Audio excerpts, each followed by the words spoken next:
नमस्कार मेरे प्यारे साथियों, स्वागत है आपके अपने चैनल हिंदी ओशन में। आज हम पढ़ने वाले हैं मुंशी प्रेमचंद की कहानी ईदगाह। बहुत ही अच्छी कहानी है, आप ध्यानपूर्वक सुनिएगा। और जिनके कोर्स में ये नेट के कोर्स में तो लगी हुई है ईदगाह कहानी, और जिनके भी कोर्स में ये लगी हुई कहानी है या फिर आपका ऐसे ही इंटरेस्ट है कहानी सुनने का, तो आपका स्वागत है। चलिए शुरू करते हैं ईदगाह कहानी। रमज़ान के पूरे 30 रोज़ों के बाद ईद आई है।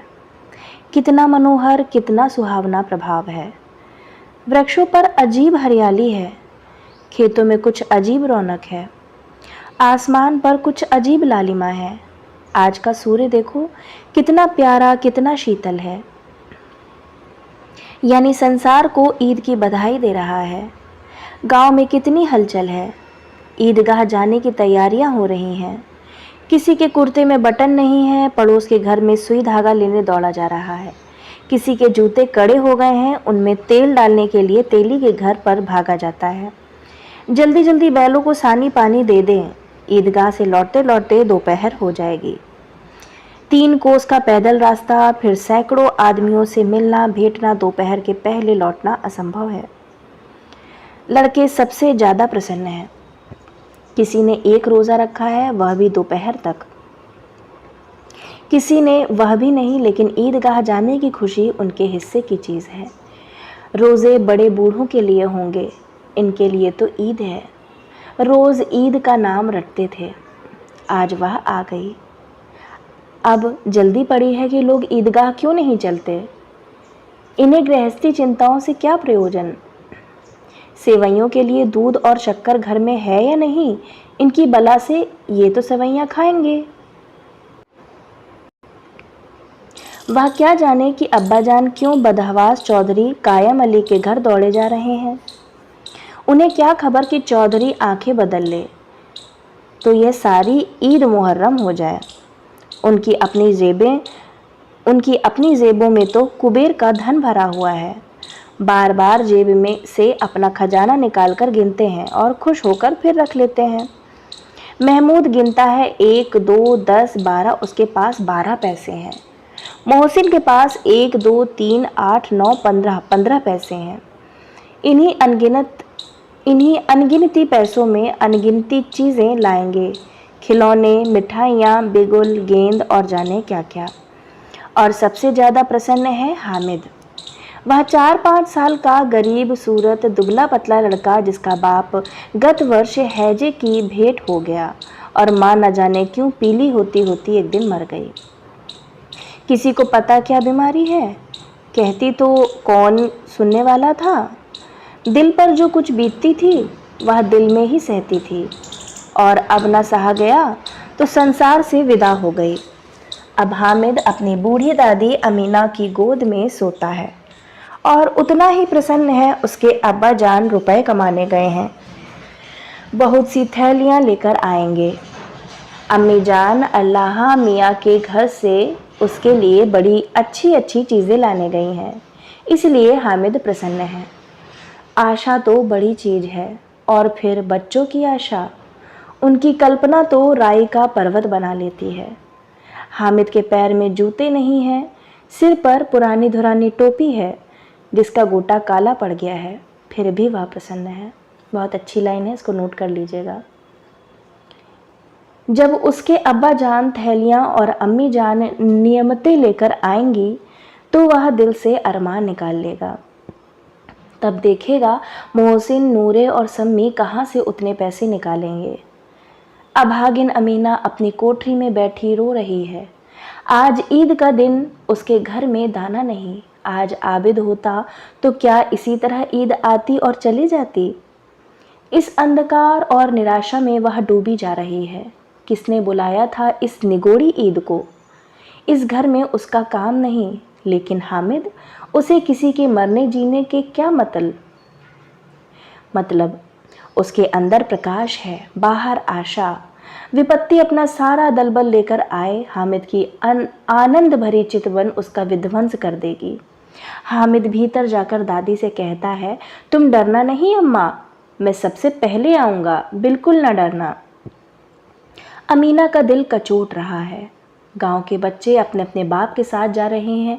हामिद का बाप अमीना के सिवा और कौन है? उसे कैसे अकेले में ले जाने दे?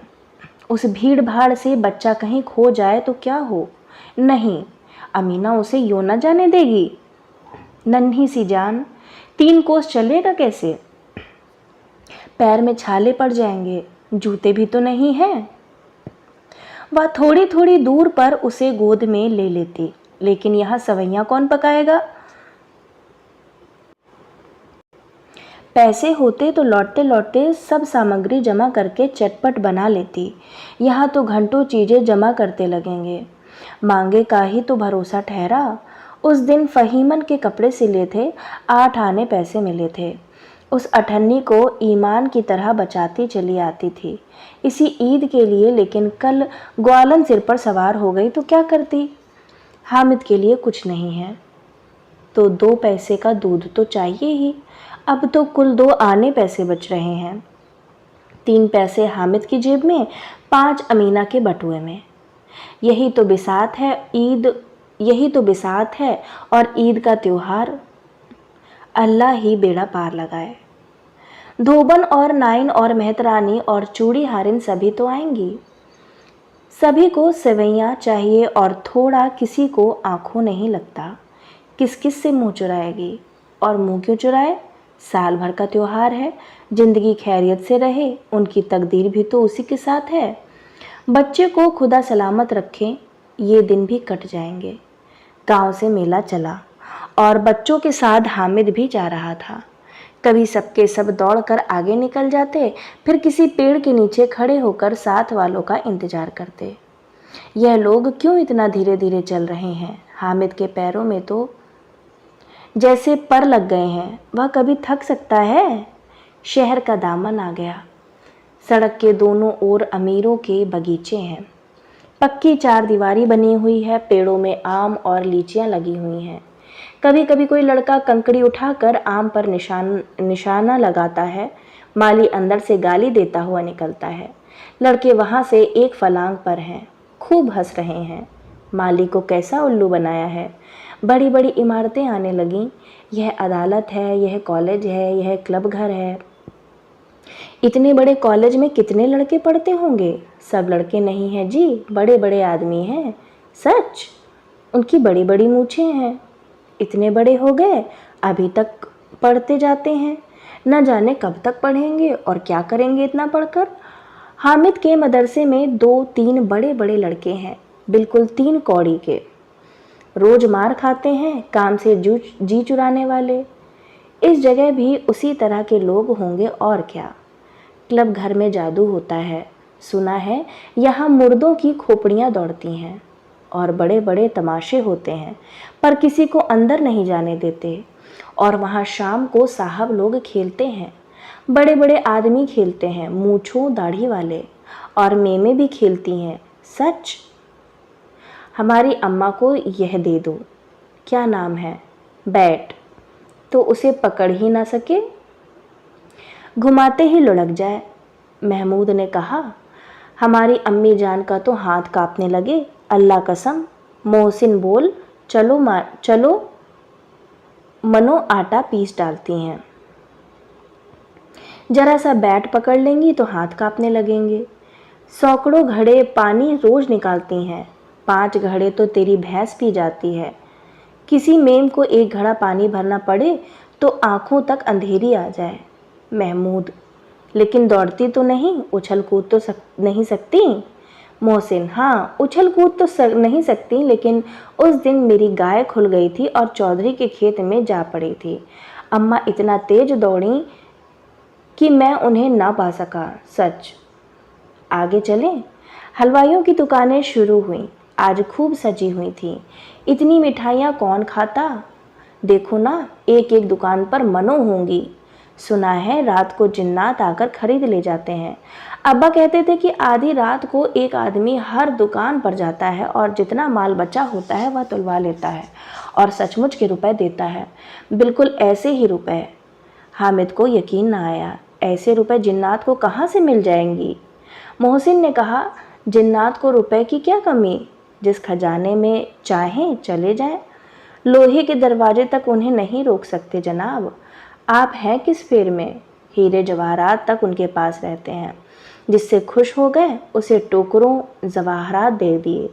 अभी यहीं बैठे हैं, 5 मिनट में कलकत्ता पहुंच जाए।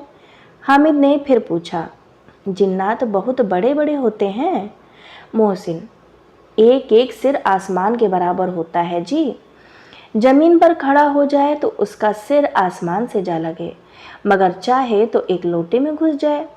हामिद, लोग उन्हें कैसे खुश करते होंगे, कोई मुझे भी यह मंत्र बता दे तो एक जिन को खुश कर लूं। मोहसिन, अब यह तो ना जानता, लेकिन चौधरी साहब के काबू में बहुत से जिन्नात हैं। कोई चीज़ चोरी जाए, चौधरी साहब उसका पता लगा देंगे और चोर का नाम बता देंगे। जुमराती का बछवा उस दिन खो गया था, 3 दिन हैरान हुए, कहीं ना मिला। तब झक मारकर चौधरी के पास गए। चौधरी ने तुरंत बता दिया, मवेशी खाने में है और वहीं मिला। जिन्नात आकर उन्हें सारे जहान की खबर दे जाते हैं। अब उसकी समझ में आ गया कि चौधरी के पास क्यों इतना धन है और क्यों उनका इतना सम्मान है। आगे चलें, यह पुलिस लाइन है, यहीं सब कांस्टेबल कवायद करते हैं। रेटन 5-4 रात को बेचारे घूम घूम कर पहरा देते हैं, नहीं चोरियां हो जाएं। मोहसिन ने प्रतिवाद किया, यह कांस्टेबल पहरा देते हैं, तभी तुम बहुत जानते हो अजी हजरत, यह चोरी करते हैं। शहर के जितने चोर डाकू हैं सब इनसे मोहल्ले में जाकर जागते रहो पुकारते हैं, तभी इन लोगों के पास इतने रुपए आते हैं। मेरे मामू एक थाने में कांस्टेबल हैं, 12 रुपया महीना पाते हैं, लेकिन 50 रुपए घर भेजते हैं। अल्लाह कसम, मैंने एक बार पूछा था कि मामू आप इतने रुपए कहाँ से पाते हैं। हंसकर कहने लगे, बेटा अल्लाह देता है। फिर आप ही बोले, हम लोग चाहें तो एक दिन में लाखों मार लाएं, हम तो इतना ही लेते हैं जिसमें अपनी बदनामी ना हो और नौकरी ना चली जाए। हामिद ने पूछा, यह लोग चोरी करवाते हैं तो कोई उन्हें पकड़ता नहीं। मोहसिन उसकी नादानी पर दया दिखाकर बोला, अरे पागल, इन्हें कौन पकड़ेगा, पकड़ने वाले तो यह लोग खुद हैं।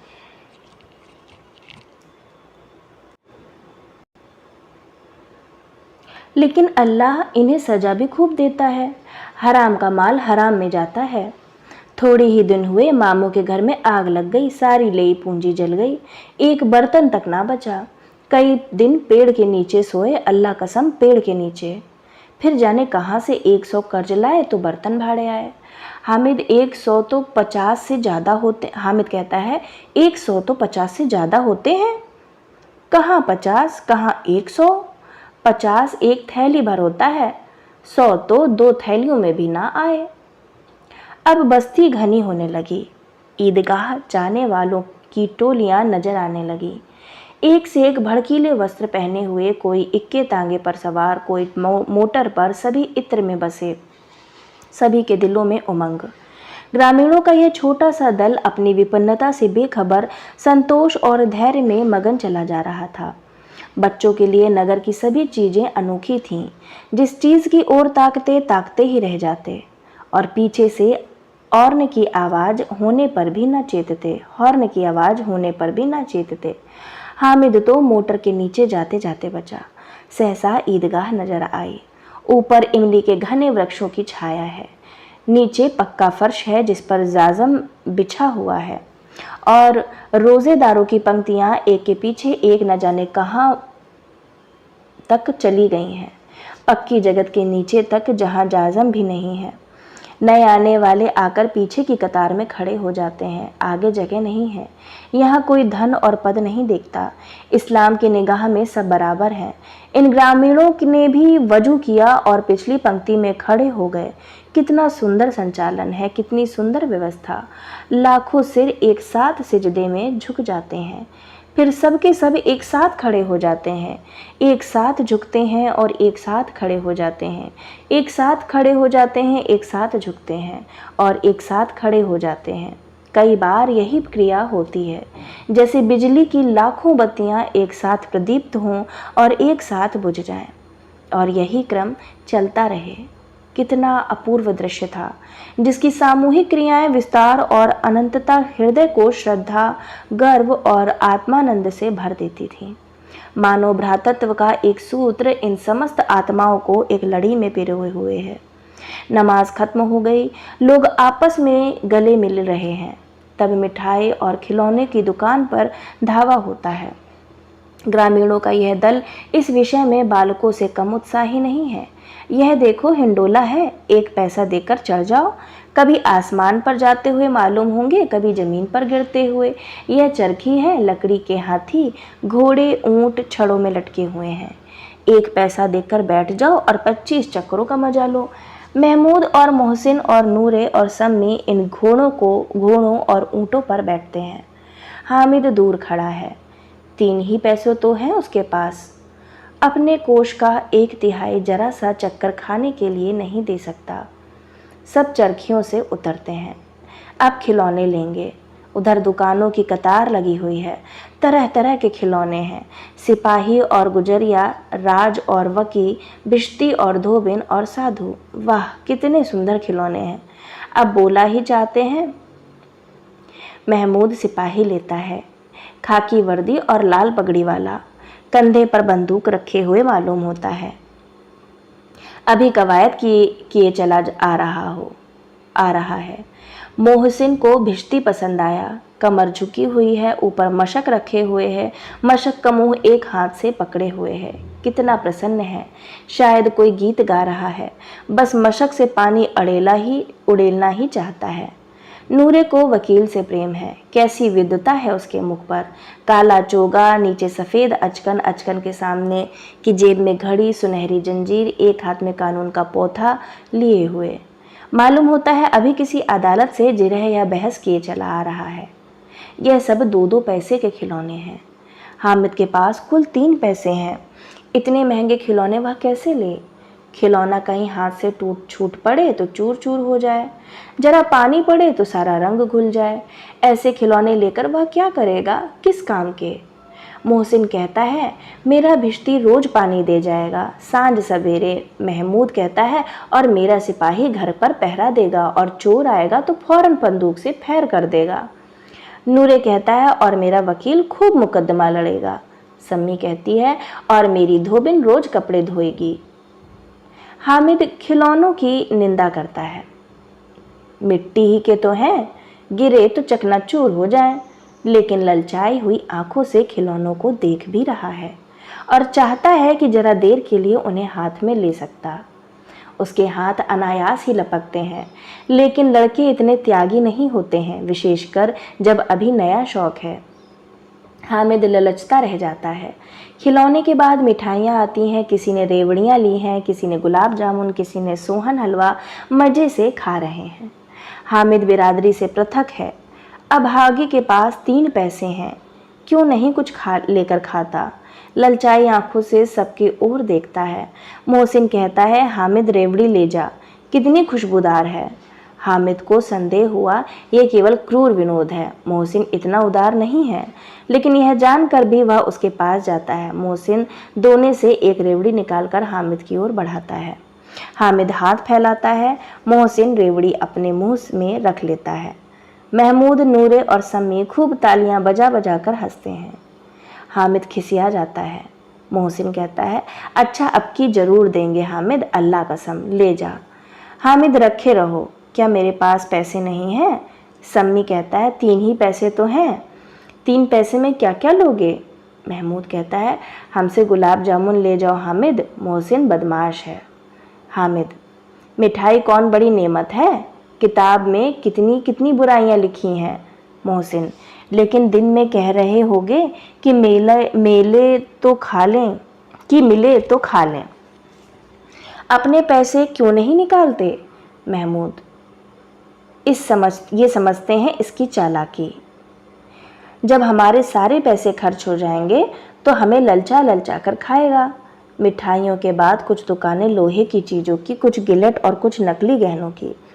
लड़कों के लिए यहाँ कोई आकर्षण न था, वे सब आगे बढ़ जाते हैं। हामिद लोहे की दुकान पर रुक जाता है। कई चिमटे रखे हुए थे। उसे ख्याल आया दादी के पास चिमटा नहीं है।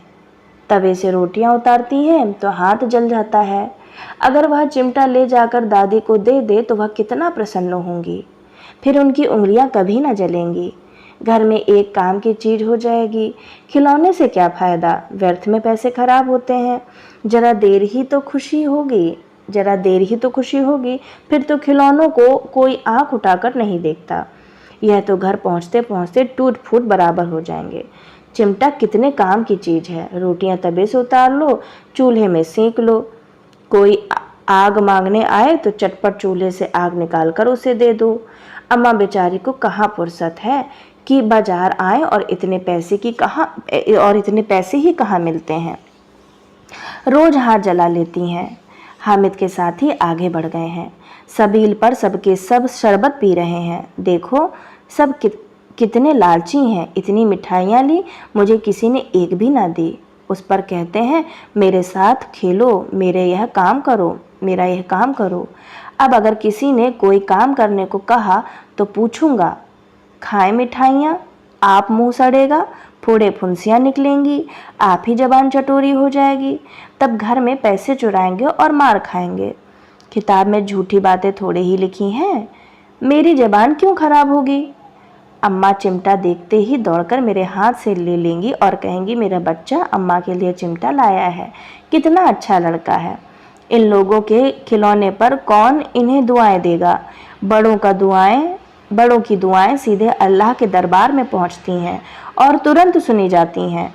मैं भी इनसे मिजाज क्यों सहूं। मैं गरीब सही, किसी से कुछ मांगने तो नहीं जाते। आखिर अब्बा जान कभी न कभी आएंगे, अम्मा भी आएंगी ही। फिर इन लोगों से पूछूंगा कितने खिलौने लोगे। एक एक को टोकरियां खिलौने दूं और दिखा दूं कि इन दोस्तों के साथ इस तरह का सलूक किया जाता है। यह नहीं कि एक पैसे की रेवड़ियां ली तो चिढ़ा चिढ़ाकर खाने लगे। सबके सब हंसेंगे कि हामिद ने चिमटा लिया है। हंसे मेरी बला से। उसने दुकानदार से पूछा, यह चिमटा कितने का है। दुकानदार ने उसकी ओर देखा और कोई आदमी साथ न देखकर कहा, तुम्हारे काम का नहीं है जी, बिकाऊ है कि नहीं। बिकाऊ क्यों नहीं है और यहाँ क्यों लाद लाए हैं, तो बताते क्यों नहीं कि कै पैसे का है। 6 पैसे लगेंगे। हामिद का दिल बैठ गया। ठीक 5 पैसे लगेंगे। लेना हो लो, नहीं चलते बनो। हामिद ने कलेजा मजबूत करके कहा, 3 पैसे लोगे। यह कहता हुआ वह आगे बढ़ गया कि दुकानदार की घुड़कियां न सुने। लेकिन दुकानदार ने घुड़कियां नहीं दी, बुलाकर चिमटा दे दिया। हामिद ने उसे इस तरह कंधे पर रखा मानो बंदूक है और शान से अकड़ता हुआ संगियों के पास आया। जरा सुने सबके सब क्या क्या आलोचनाएं करते हैं। मोहसिन ने हंसकर कहा, यह चिमटा क्यों लाया पगले, इसे क्या करेगा। हामिद ने चिमटे को जमीन पर पटक कर कहा, जरा अपना भिश्ती जमीन पर गिरा दो, सारी पसलियां चूर चूर हो जाए। बचा की महमूद बोला, तो यह चिमटा कोई खिलौना है। हामिद, खिलौना क्यों नहीं है, अभी कंधे पर रखा बंदूक हो गई, हाथ में ले लिया फकीरों का चिमटा हो गया। चाहूं तो इससे मजीरे का काम ले सकता हूँ। एक चिमटा जमा दूं तो तुम लोगों के सारे खिलौने की जान निकल जाए। तुम्हारे खिलौने कितने ही जोर लगाएं, मेरे चिमटे का बाल बाका भी नहीं कर सकते। मेरा बहादुर शेर है चिमटा। सम्मी ने खंजरी ली थी, प्रभावित होकर बोला। सम्मी एक लड़का है। सम्मी ने खंजरी ली थी, प्रभावित होकर बोला, मेरी खंजरी से बदलोगे, 2 आने की है। हामिद ने खंजरी की ओर उपेक्षा से देखा। मेरा चिमटा चाहे तो तुम्हारी खंजरी का पेट फाड़ डाले। बस एक चमड़े की झिल्ली लगा दी, ढप ढप बोलने लगी। जरा सा पानी लग जाए तो खत्म हो जाए। मेरा बहादुर चिमटा आग में, पानी में, आंधी में, तूफान में बराबर डटा खड़ा रहेगा। चिमटे ने सभी को मोहित कर लिया। अब पैसे किसके पास धरे हैं। फिर मेले से दूर निकल आए हैं। 9 कब के बज गए। धूप तेज हो रही है, घर पहुंचने की जल्दी हो रही है। बाप से जिद भी करें तो चिमटा नहीं मिल सकता। हामिद है बड़ा चालाक, इसीलिए बदमाश ने अपने पैसे बचा रखे थे। अब बालकों के 2 दल हो गए हैं, मोहसिन महमूद, सम्मी और नूरे एक तरफ हैं, हामिद अकेला दूसरी तरफ। शास्त्रार्थ हो रहा है। सम्मी तो विधर्मी हो गया, दूसरे पक्ष से जा मिला, लेकिन मोहसिन, महमूद और नूरे भी हामिद से एक एक 2-2 साल बड़े होने पर भी हामिद के आघातों से आतंकित हो उठे हैं। उसके पास न्याय का बल है और नीति की शक्ति। एक ओर मिट्टी है, दूसरी ओर लोहा, जो इस वक्त अपने को फौलाद कह रहा है। वह अजेय है, घातक है। अगर कोई शेर आ जाए, मियाँ भिश्ती के छक्के छूट जाएं। जो मियाँ सिपाही मिट्टी की बंदूक छोड़कर भागे, वकील साहब की नानी मर जाए, चोगे में मुंह छिपाकर जमीन पर लेट जाए, मगर यह चिमटा, यह बहादुर, यह रुस्तमे हिंद लपक कर शेर की गर्दन पर सवार हो जाएगा और उसकी आंखें निकाल लेगा। मोहसिन ने एड़ी चोटी का जोर लगाकर कहा, अच्छा, पानी तो नहीं भर सकता? हामिद ने चिमटे को सीधा खड़ा करके कहा, भिश्ती को एक डांट बताएगा तो दौड़ा हुआ पानी लाकर उसके द्वार पर छिड़कने लगेगा। मोहसिन परास्त हो गया, पर महमूद ने कुमुक पहुंचाई, अगर बचा पकड़ जाए तो अदालत में बंधे बंधे फिरेंगे, तब तो वकील साहब के पैरों की पड़ोगे। हामिद इस प्रबल तर्क का जवाब न दे सका। उसने पूछा, हमें पकड़ने कौन आएगा? नूरे ने अकड़कर कहा, यह सिपाही बंदूक वाला। हामिद ने मुंह चिढ़ाकर कहा, यह बेचारे हम बहादुर रुस्तमे हिंद को पकड़ेंगे। अच्छा लाओ, अभी जरा कुश्ती हो जाए, इसकी सूरत देखकर दूर से भागोगे। पकड़ेंगे क्या बेचारे? मोहसिन को एक नई चोट सूझ गई। तुम्हारे चिमटे का मुंह रोज आग में जलेगा। उसने समझा था कि हामिद लाजवाब हो जाएगा, लेकिन यह बात ना हुई। हामिद ने तुरंत जवाब दिया, आग में बहादुर ही कूदते हैं जनाब। तुम्हारे यह वकील, सिपाही और भिश्ती लेडियों की तरह घर में घुस जाएंगे। आग में वह काम है जो यह रुस्तमे हिंद ही कर सकता है। महमूद ने एक जोर लगाया, वकील साहब कुर्सी मेज पर बैठेंगे, तुम्हारा चिमटा तो बावर्ची खाने में जमीन पर पड़ा रहने के सिवा और क्या कर सकता है। इस तर्क ने सम्मी और नूरे को भी सजी कर दिया। कितने ठिकाने की बात कही है पट्टे ने। चिमटा बावर्ची खाने में पड़ा रहने के सिवा और क्या कर सकता है। हामिद को कोई फड़कता हुआ जवाब न सूझा तो उसने धांधली शुरू की, मेरा चिमटा बावर्ची खाने में नहीं रहेगा।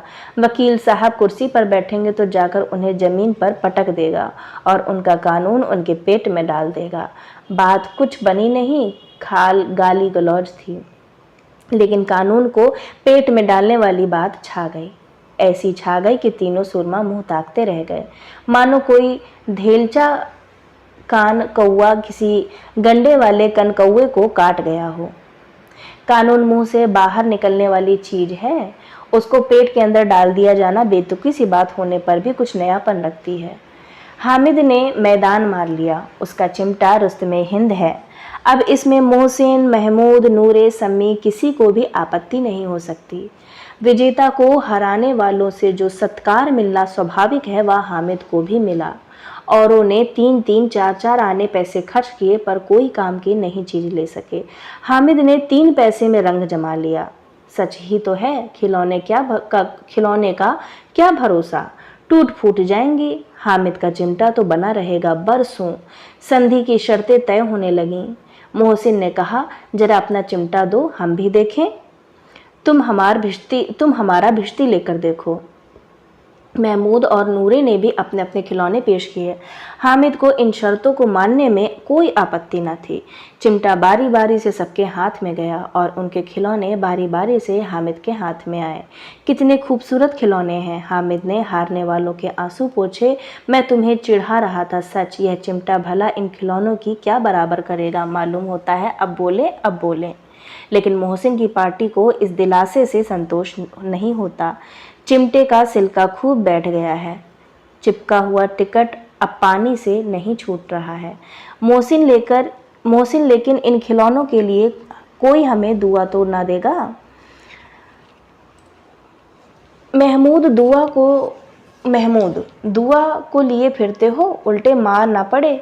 अम्मा जरूर कहेंगी कि मेले में यह मिट्टी के खिलौने मिले। हामिद को स्वीकार करना पड़ा कि खिलौनों को देखकर किसी की माँ इतनी खुश ना होगी जितनी दादी चिमटे को देखकर होंगी। 3 पैसों ही में तो उसे जब सब कुछ करना था, और उन पैसों के इस उपायों पर पछतावे की बिल्कुल जरूरत न थी। फिर अब तो चिमटा रुस्तमे हिंद है और सभी खिलौनों का बादशाह। रास्ते में महमूद को भूख लगी, उसके बाप ने केले खाने को दिए। महमूद ने केवल हामिद को साझी बनाया, उसके अन्य मित्र मुंह ताकते रह गए। यह उस चिमटे का प्रसाद था। 11 बजे गांव में हलचल मच गई। मेले वाले आ गए। मोहसिन की छोटी बहन दौड़कर भिश्ती उसके हाथ से छीन लिया और मारे खुशी के जा उछली तो मियाँ भिश्ती नीचे आ रहे और सुरलोक सिधारे। इस पर भाई बहन में मारपीट हुई। दोनों खूब रोए। उसकी अम्मा यह शोर सुनकर बिगड़ी और दोनों को ऊपर से 2-2 चांटे और लगाए। मियाँ नूरे की वकील का अंत उनके प्रतिष्ठानुकूल इससे ज्यादा गौरवमय हुआ। वकील जमीन पर या ताक पर हो नहीं बैठ सकता, उसकी मर्यादा का विचार तो करना ही होगा। दीवार में खूंटियां गाड़ी गईं, उन पर लकड़ी का एक पटरा रखा गया, पटरे पर कागज का कालीन बिछाया गया। वकील साहब राजा भोज की भांति सिंहासन पर विराजे। नूरे ने उन्हें पंखा झलना शुरू किया। अदालतों में खर की टट्टियां और बिजली के पंखे रहते हैं, क्या यहाँ मामूली पंखा भी ना हो? कानून की गर्मी दिमाग पर चढ़ जाएगी कि नहीं? बांस का पंखा आया और नूरे हवा करने लगे। मालूम नहीं पंखे की हवा से या पंखे की चोट से वकील साहब स्वर्गलोक से मृत्युलोक में आ रहे और उनका माटी का चोला माटी में मिल गया। फिर बड़े जोर शोर से मातम हुआ और वकील साहब की अस्थि घूरे पर डाल दी गई। अब रहा महमूद का सिपाही। उसे चटपट गांव का पहरा देने का चार्ज मिल गया। लेकिन पुलिस का सिपाही कोई साधारण व्यक्ति तो नहीं जो अपने पैरों चले। वह पालकी पर चलेगा।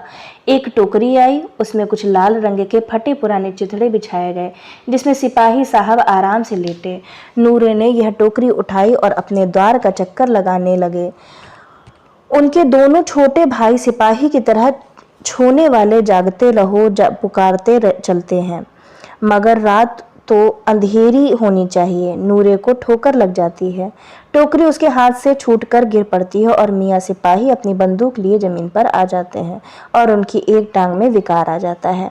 महमूद को आज ज्ञात हुआ कि वह अच्छा डॉक्टर है। उसको ऐसा मरहम मिल गया जिससे वह टूटी टांग को आनन फानन जोड़ सकता है। केवल गूलर का दूध चाहिए, गूलर का दूध आता है, टांग जवाब दे देती है। शल्य क्रिया असफल हुई तब उसकी दूसरी टांग भी तोड़ दी जाती है। अब कम से कम एक जगह आराम से बैठ तो सकता है। एक टांग से तो ना चल सकता था ना बैठ सकता था। अब वह सिपाही सन्यासी हो गया है, अपनी जगह पर बैठा बैठा पहरा देता है। कभी कभी देवता भी बन जाता है। उसके सिर का झालरदार साफा खुरच दिया गया है। अब उसका जितना रूपांतर चाहो कर सकते हो। कभी कभी तो उसके बाट का काम भी लिया जाता है। कभी कभी तो उससे बाट का काम भी लिया जाता है। अब मियाँ हामिद का हाल सुनिए। अमीना उसकी आवाज सुनते ही दौड़ी और उसे गोद में उठाकर प्यार करने लगी। सहसा उसके हाथ में चिमटा देखकर वह चौंकी। यह चिमटा कहाँ था? मैंने मेले से लिया है। कै पैसे में? 3 पैसे दिए। अमीना ने छाती पीट ली। यह कैसा बेसमझ लड़का है कि दोपहर हुआ, कुछ खाया ना पिया, लाया क्या चिमटा? सारे मेले में तुझे और कोई चीज ना मिली जो यह लोहे का चिमटा उठा लाया? हामिद ने अपराधी भाव से कहा, तुम्हारी उंगलियां तवे से जल जाती थीं, इसीलिए मैंने इसे लिया।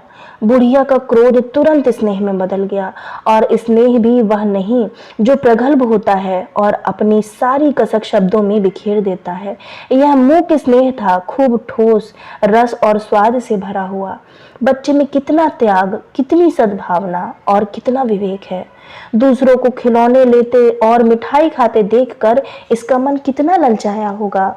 इतना जब्त इससे कैसे हुआ? कैसे? वहां भी इसे अपनी बुढ़िया दादी की याद बनी रही। अमीना का मन गदगद हो गया। और अब एक बड़ी विचित्र बात हुई, हामिद के इस चिमटे से भी विचित्र।